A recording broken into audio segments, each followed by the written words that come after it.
5, 4, 3, 2, 1. Mr. Vice Chairman, Sir, I appreciate and welcome the various steps taken by the government so far to arrest the increasing trend in the prices of several commodities. At the same time, sir, I feel that I would be failing in my duty if I do not bring to the notice of the government the fact that the people at large are not satisfied with the results. No one can dispute the fact that there is general discontent among all sections of the community. So, in the last two budgets, our finance minister granted a number of concessions to the various industries.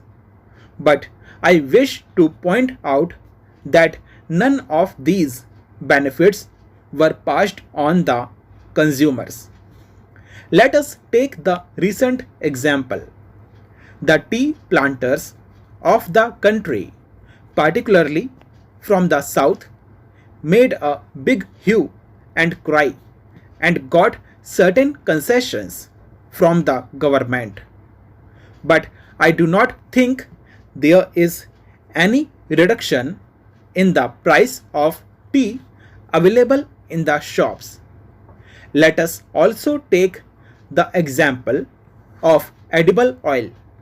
Sir, there is no justification for the increase in the price of edible oil, particularly when we take note of the point that a huge quantity of oil has been imported in the country, and also in view of the prevailing prices of oil seeds.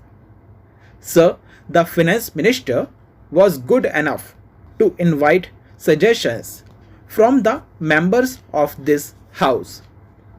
I would like to make one or two suggestions for his consideration.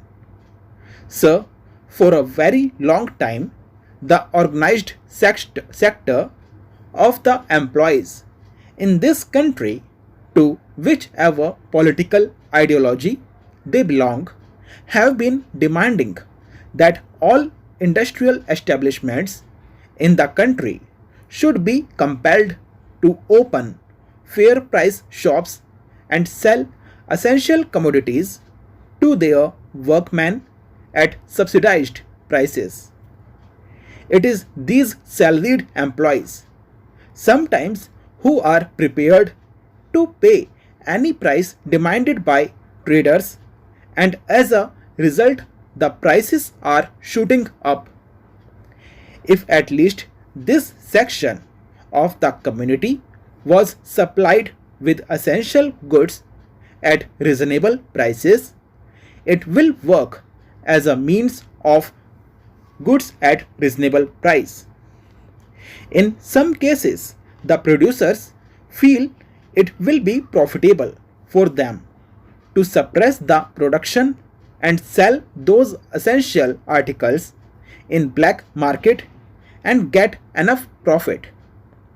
The producers should not be allowed to raise the prices unnecessarily where in an area there are short supplies. There is also another point I would like to bring to the notice of the Honorable Minister. Sir, the Excise Inspectorate is not as effective as it should be.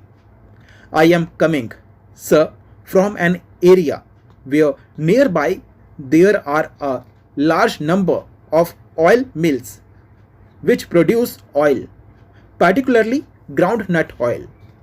Almost all these oil mills are allowed to suppress their production by 30 to 40%, and all the suppressed production is sold in black market.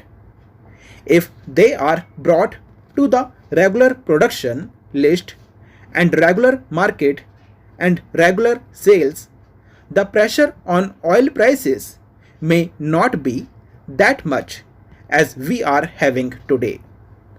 Sir, I would urge upon the government to continue to be vigilant and take further necessary steps to hold the price line. Before concluding, sir, I would like to appeal to all my colleagues, particularly those in the opposition, not to support any action which disrupts production leading to shortage and consequently further increase in price. Far from helping the government in bringing down increase in price. Before the by-elections in the states for Lok Sabha, they were praying for increase in prices in the hope that this increase in prices will have an effect on the election results. The last by-elections were fought more on the basis of the prices than ruling, but in spite of the increase in prices, our party candidates were returned to power. This does not mean that the people are satisfied with the prices that were prevailing, but in spite of their difficulties and in spite of the higher prices, the people of this country believed our leader and our party. They also believed in our capacity to hold the price line.